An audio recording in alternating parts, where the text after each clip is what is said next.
I prefer to go caseless with my iPhone X, but I still want to keep it clean and protected. That's exactly what this wallet case from NueVue is for. Inside the packaging comes some sweets, a wet and dry cleaning wipe, and of course the case itself.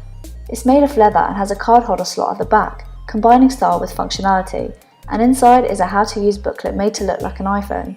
Very cool. I got the black one because you can never go wrong with black. It looks nice and I'm a fan of the card slot. You can easily squeeze 2 or 3 in it, which is perfect for me because I hate carrying a bag. But there's more to this than just being a case. It's designed to clean your phone to get rid of those smears and fingerprints and helps to reduce the eye strain that can be caused by dirty screens. The case is fitted with high-grade microfibers, which cleans the iPhone's display and back every time the iPhone is removed from the case. Let's put it to the test. I'm going to slide the phone in, and you can see that the lightning connector isn't covered, so you can charge it without removing the phone. It's also a very nice snug fit. There's no way the iPhone can fall out no matter how hard you shake it. See?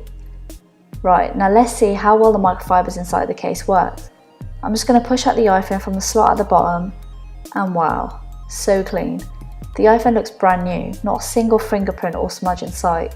It's super cool, but what tops it off is that the case is QI compatible, so you can wirelessly charge your smartphone whilst it's still in the case. Awesome. I hope you enjoyed this review. Be sure to subscribe for nothing but tech from a woman in tech, and thanks for watching.